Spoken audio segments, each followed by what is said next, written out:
तो सब में एक बात तो ये क्यों होता है? आनंद के लिए होता है, सुख के लिए होता है, संतोष के लिए होता है। उसकी राह में जड़ चेतन चराचर सृष्टि भटकती है। तो उस सुख को पाने के लिए सब लोग जाते हैं। अब कुछ पाना है, खोजना है, तो साधन तो अपने प्रकृति ने जो दिए हैं हमको, वो सब बाहर देखने वाले हैं। तो पहले तो बाहर ही खोजा जाता है। लेकिन बाहर खोजते हैं तो एक बात पता चलती है कि बाहर खोजने से मिलता नहीं, कभी लगता है मिला, लेकिन वो फीका पड़ जाता है। शाश्वत सुख नहीं मिलता, वो बाहर नहीं है। लेकिन सब कुछ बाहर का, बाहर देखने का दिया है, बाहर का खाने का दिया है, बाहर ही करने का दिया है, इसलिए उसमें रहना पड़ता है। तो रहते हैं, ऊब भी जाते हैं, उससे मुक्ति भी चाहते हैं। इस अवस्था में फिर रुक जाते हैं कि बस हो गया, यही है। मनुष्य जन्म लेगा, उसको कामनाएं वासनाएं दी है, उसको पूरा करने के लिए दौड़ता रहेगा। कभी ऊब कर बैठ जाएगा, विरक्त हो जाएगा, कुढ़ेगा मन में, आनंद संतोष तो मिलेगा नहीं, एक दिन मर जाएगा। ऐसा मानकर रुक जाते हैं। हमारे पूर्वज रुके नहीं। उन्होंने जो बाहर नहीं मिला तो अंदर खोजा, और फिर उनको ये बात मिली। अस्तित्व की एकता का सत्य उनको प्राप्त हुआ, और उनको ध्यान में आया कि जो कुछ है वो वही है, दूसरा कुछ नहीं है। उसको है इच्छा कि अलग अलग रूप में आविष्कार हो, इसलिए विविधता है। वो कुछ देर तक चलती है, उसके बाद एकता ही एकता है।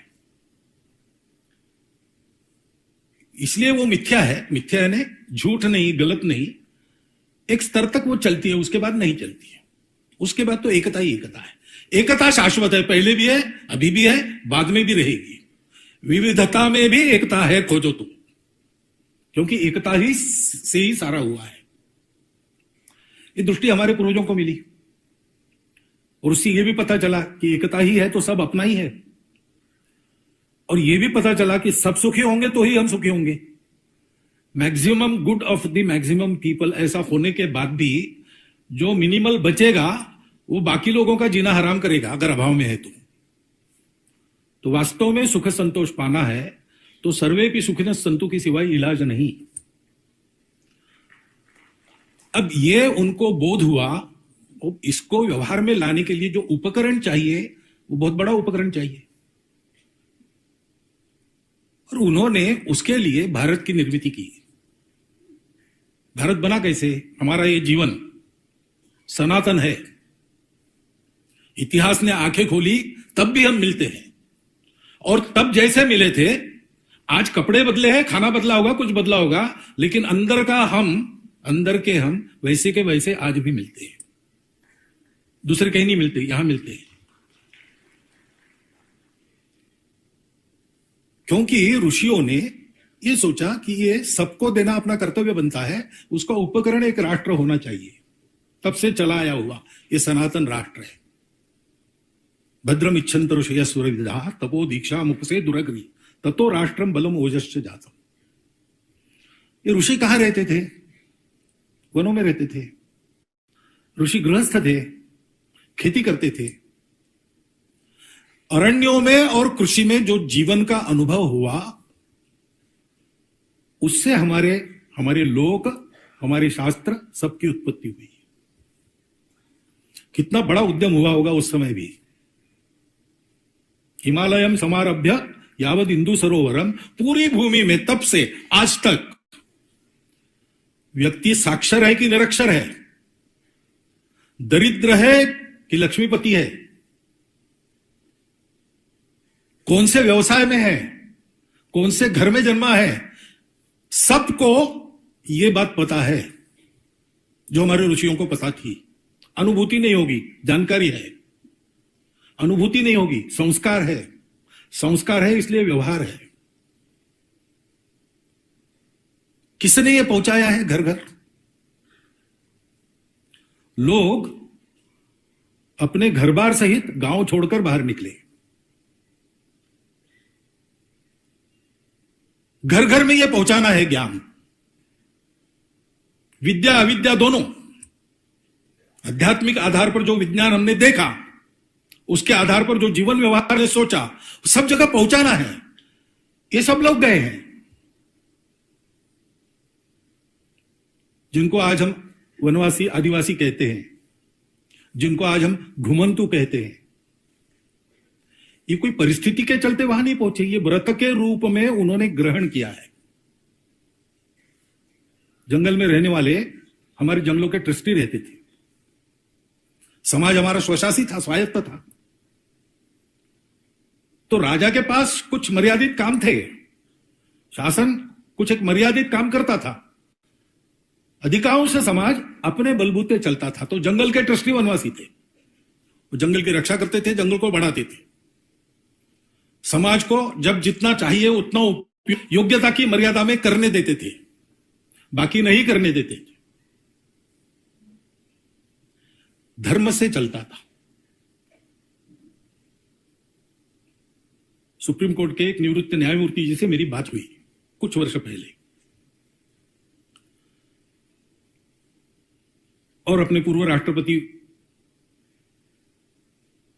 प्रणव दा से भी मेरी बात हुई इस विषय को लेकर। मैंने उनको पूछा कि जूरिस्प्रूडेंस ये अपना है क्या? दोनों का उत्तर था अपना नहीं है। मैंने पूछा अंतर क्या है? तो बोले ये रूल ऑफ लॉ है। ये रूल ऑफ लॉ कहां से आया? फ्रांस के विलियम द कॉन्करर ने इंग्लैंड पर आक्रमण किया। एंग्लो सैक्सन लोग वहां रहते थे, नॉर्मन और सैक्सन दो प्रकार की और जमातें थी। उनको नामोहरम करके इंग्लैंड कब्जे में आया, तो राज्य तो बन गया उसका, लेकिन बाकी प्रॉपर्टी तो सारी जनता के पास थी, पहले से जैसी थी। तो उस पर स्वामित्व अपना होना चाहिए, इसलिए विद्वान लोगों को खरीदकर उनकी मंडली को उन्होंने और विचार करने के लिए प्रवृत्त किया। उन्होंने एक बनाया रूल ऑफ लॉ। लॉ यानी king can do no wrong. हमारे देश में इन सारे संसाधनों पर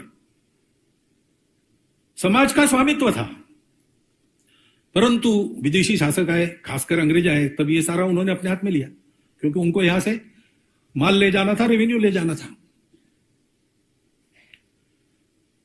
उसके चलते धीरे धीरे इस स्थिति में हम पहुंचे कि आज हमको बताना पड़ता है कि ये हमारे हैं। अरे है, ये बताने का विषय हो, ये हमारे लिए बहुत दुर्भाग्य की और थोड़ी सी शर्म की भी बात है। परंतु शर्म भी बताने पर आती है, क्योंकि यह भी बताया नहीं गया कि हम एक है। हमारे इतिहास को विस्मृत कर दिया गया, सब कुछ व्यवस्थाएं हमारी तोड़ दी गई, और इसलिए एक जो विमर्श बनता है वो स्वस्थ नहीं बनता। सृष्टि और धर्म, इन तीनों के उत्पत्ति का समय समान है। ये साथ चलते हैं और प्रलय तक रहेंगे, इसलिए सनातन है।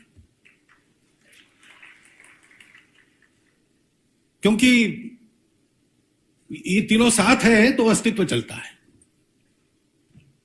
एको हम बहुश्याम ऐसी इच्छा करके जो उत्पन्न हुआ है, जो अभी स्थित है, और कभी आगे जाके लय भी जिसका होने वाला है, वो इन तीनों के सहारे चलता है।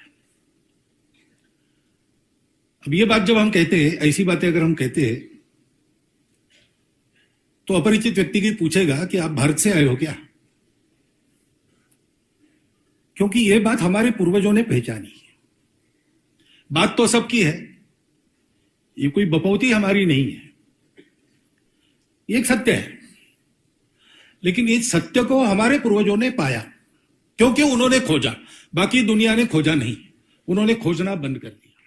परंतु और एक बात ध्यान में रखनी पड़ेगी कि ये सब जो सब कुछ हुआ, उसका कारण केवल विदेशी आक्रांता नहीं है। विदेशी आक्रांताओं की तो ये औकात नहीं थी कि वो हमको जीत पाते, आज भी नहीं है, तब भी नहीं थी। हम अधपतित हुए। दीर्घकाल इस प्रकार से समृद्ध, समर्थ, सुरक्षित और प्रतिष्ठावान जीवन जीने के बाद कैसे होता है पता नहीं, लेकिन ऐसे होता है, हमको विस्मरण हो गया। हम कौन हैं, हम क्या करना चाहते हैं, जीवन ध्येय क्या है हमारा। मध्य युग के नाटक वगैरह पढ़ेंगे आप, संस्कृत नाटक मृच्छकटिक जैसे, तो आपको ये चित्रण मिलेगा। महाभारत की कथा में थोड़े थोड़े और इसके कुछ मिलते हैं प्रसंग, जिससे लगता है कि समाज जरा गिर रहा है। और वो गिरना क्या हो रहा है कि हम आपस का रिश्ता भूल गए।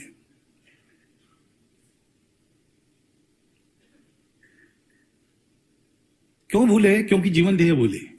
ये जीवन ध्येय दिया था हमारे पूर्वजों ने कि हमारे राष्ट्र का निर्माण किस लिए है। ये तो देश प्रसूत से सकाशादग्र जन्मनाथ स्वयं स्वयं चरित्रम शिक्षेरन पृथ्व्याम सर्वमानवा।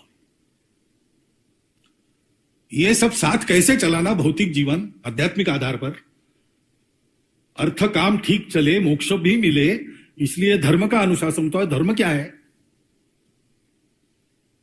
इतनी सारी विविधता है, लेकिन इसके एकता को मन में रखकर कैसे व्यवहार करना, ताकि सब अपने अपनी विविधता को सुरक्षित प्रतिष्ठित रखकर साथ मिलकर चले।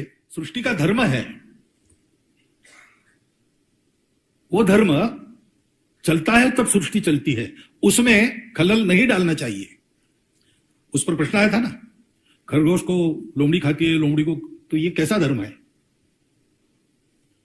लेकिन ये चक्र है, वो भी बताया, ये चक्र है, उसी से चलता है। शिबिराणा की कथा में, और शिबिराजा के दरबार में वो कबूतर आता है, शिबिराजा उसको छुपा के रखता है, उसके पीछे बाज आता है और पूछता है वो कबूतर कहाँ है, खाना है। तो शिबिराजा कहता है नहीं, वो मेरी प्रजा है, मेरा आश्रय लिया है उसने, मैं नहीं खाने दूंगा, उसको बचाना मेरा धर्म है। तो वो बाज कहता है कि राजा तुम धर्म की बातें कर रहे हो, लेकिन प्रकृति ने मुझे धर्म दिया है, मैं उसको खाऊंगा। मेरा धर्म समाप्त करके तुम अपना धर्म रखना चाहते हो, यह धर्म नहीं है, यह धर्म है। और शिबिराणा कहता है कि तुम्हारी बात ठीक है, तुम्हारा वो धर्म है, मेरा ये धर्म है। तो रास्ता ऐसा है कि तुमको कबूतर ही खाना चाहिए, ऐसा नहीं मांस खाना है, तो वजन के बराबर मांस मेरे बाह का ले लो। अपना देकर धर्म की रक्षा करना सृष्टि का धर्म है। खेती में मेंढकों को काम है, वो कीड़े खाते हैं तो फसल पर बीमारी नहीं आती। एक बार किसान गए विनोबा जी से मिलने, और उन्होंने कहा कि वो आजकल बीमारी बहुत हो गई फसल पर। तो विनोबा जी ने कहा और मेंढक बेचते जाओ, और मेंढक बेचते जाओ, क्योंकि वहां से लेबोरेटरी के लिए मेंढक पकड़कर दिए जाते थे। तो विनोबा जी का कहना था कि मेंढक के कारण वो कीड़े समाप्त होना बंद हो गया, क्योंकि मेंढकों को आपने दे दिया उधर, तो बीमारी बढ़ रही। अब मेंढक हिंसा कर रहा है कि नहीं, कीड़े खाकर हिंसा कर रहा है, लेकिन उस हिंसा के कारण बहुत सारी बातें बच जाती है। सृष्टि का धर्म है, उस चक्र को पहचान कर उसके साथ चलना, तो हम सब सुरक्षित रहते हैं। सृष्टि भी फलती फूलती है, हम इस प्रकार देते हैं, वो हमको देती है। इसका चक्र का उल्लेख हुआ यज्ञ चक्र, एवं प्रवर्तितम चक्रम नानुवर्त्युयते, ये में बताया। ये सारा धर्म सिखाना दुनिया को, ये हमारा जो जीवन ध्येय था, हम भूल गए। हमने अपने आप को मर्यादित कर लिया, इसलिए भूल गए इसलिए फिर संबंध टूट गए, संवेदनाएं बंद हो गई, स्वार्थ आ गया।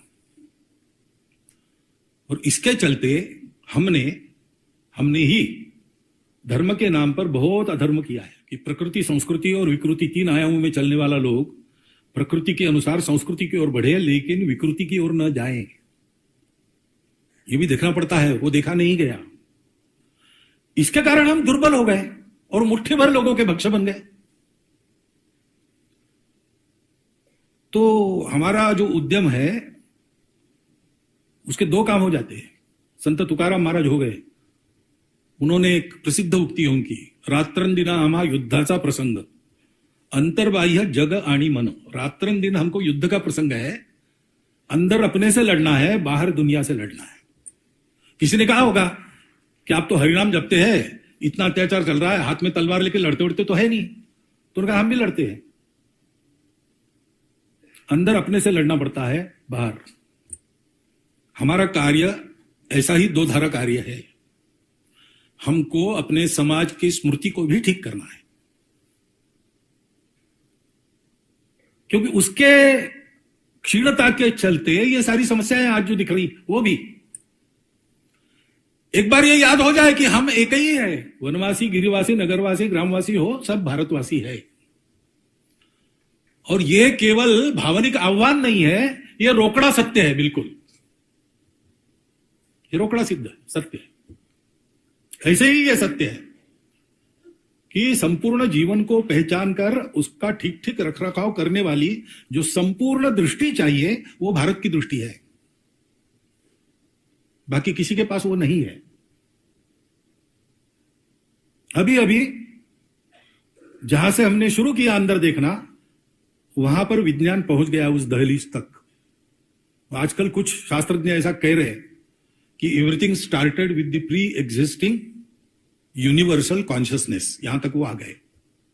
अभी तक कणों की बात करते थे, जड़ता की बात करते थे, अब कह रहे हैं जड़ता भी उपजी। पहले कहते थे कि चैतन्य उपजा जड़ता से, अब कहने लगे हैं कि नहीं, जड़ता का भी निर्माण हुआ चैतन्य से, और वो पहले से था और वो विश्वव्यापी है।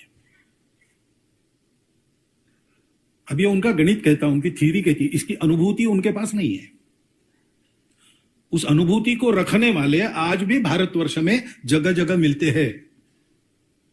उनकी एडवर्टाइजमेंट एजेंसीज वगैरह नहीं है, लेकिन वो है और लोगों को उपलब्ध रहते हैं। हमको यह करना है कि हमको भारत के इस विस्मृत अस्मिता को फिर से परिचित कराना है। तो ये बातें तो हो चुकी है, परंतु बात है हमारे लिए कठिनाई सबसे बड़ी है कि हम भी जो पले बढ़े हैं वो उसी पद्धति में पले बढ़े हैं जो इसकी विस्मृति कराती है। इसलिए कभी कभी हम भी कहते कि भारत का तत्वज्ञान विज्ञान सम्मत है।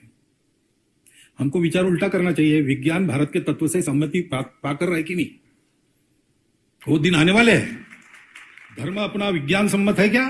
मैं कहता हूं कि विज्ञान धर्म सम्मत है कि नहीं। आर्टिफिशियल इंटेलिजेंस, आज वैज्ञानिक भी कह रहे हैं कि है तो सही, लेकिन इसके एथिक्स, तो एथिक्स की बात तो पहले आती है ना।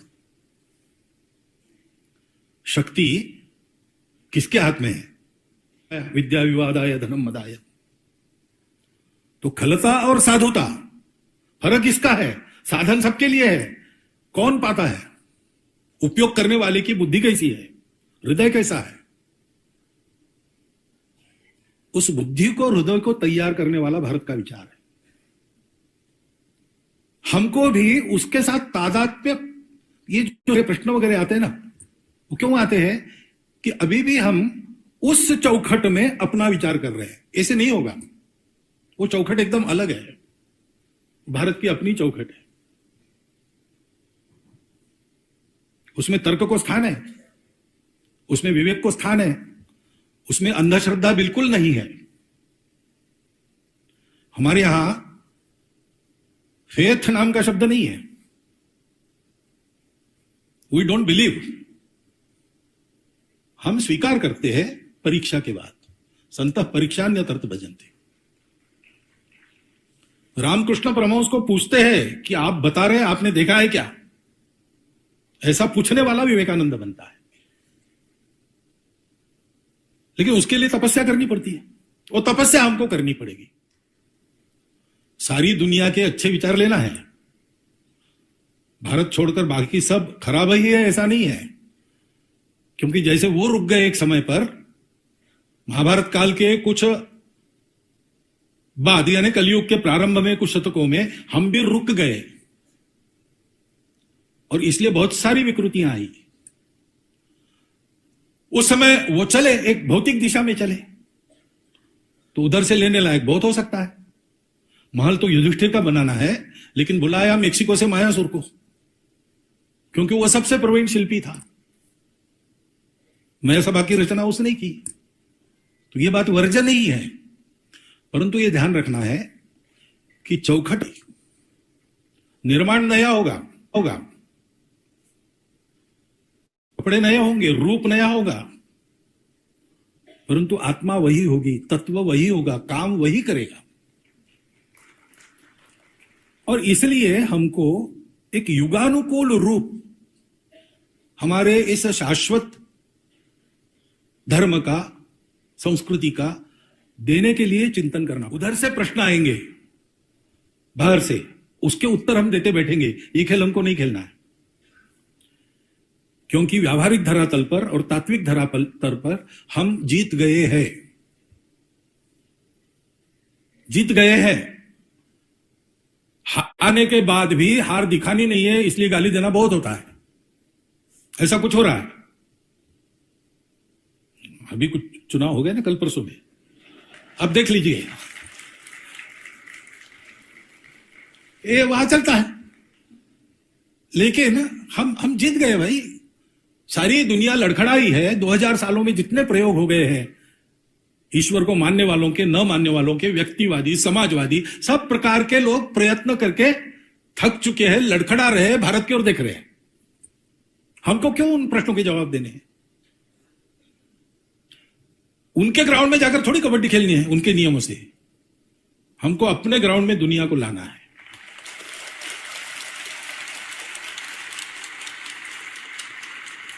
इस दृष्टि से हम समझ लें, हम तन्मय हो जाए, हम समझ जाए, क्योंकि ये सत्य ऐसा है, वो तन्मयता से ही मिलता है, और वो तन्मयता आत्मीयता से ही आती है।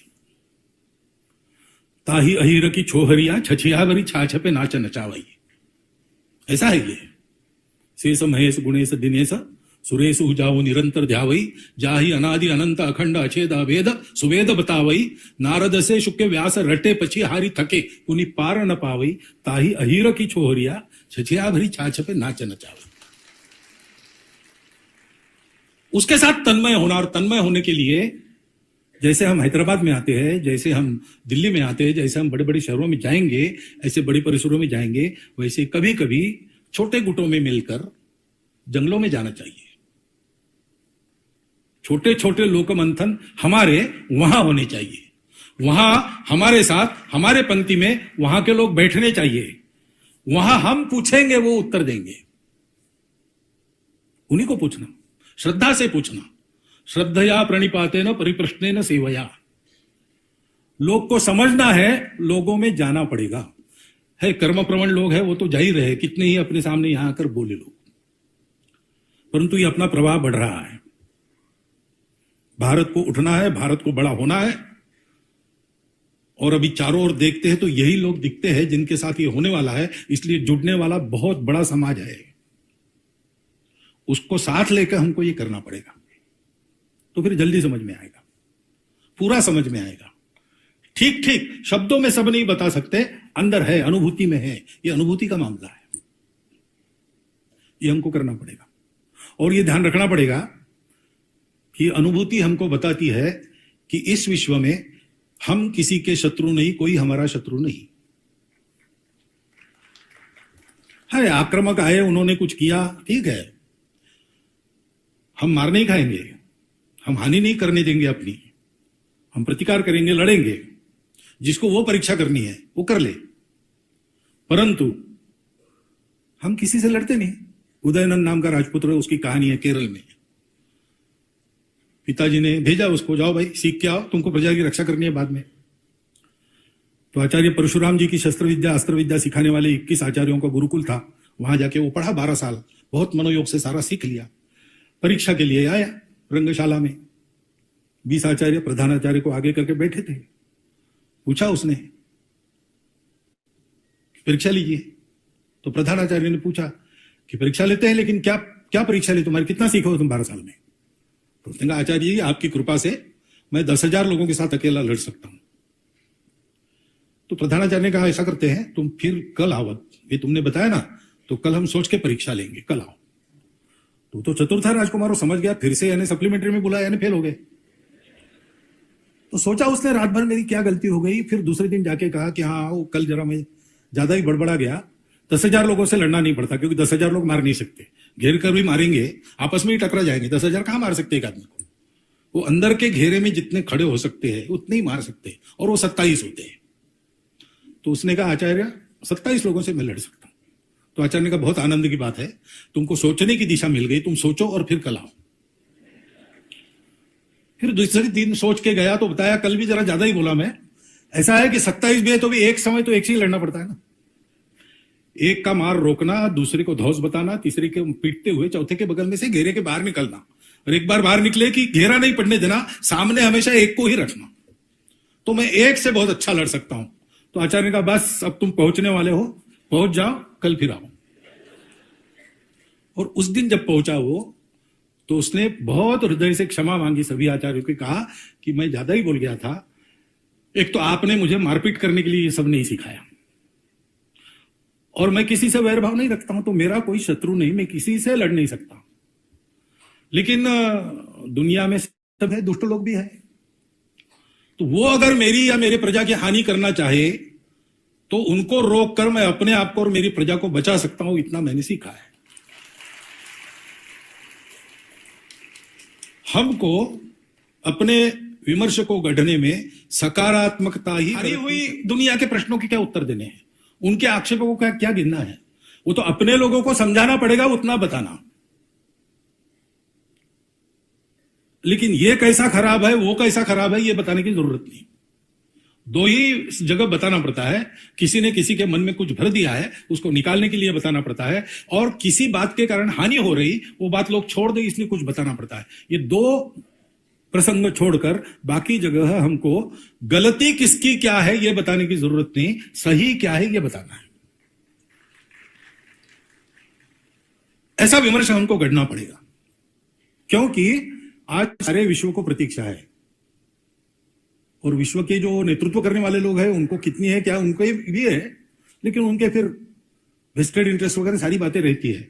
लेकिन समाजों में जाते हैं तो वहां उत्सुकता है, ये अनुभव आता है, लोग आते हैं मिलने के लिए, लोग पूछते हैं, देखकर अभिभूत होकर जाते हैं, उनको ये उत्सुकता है, उनको भारत से रास्ता चाहिए, भारत को अपना रास्ता पूरा पता हो जाए ठीक ठीक, इसके लिए हमको काम करना है।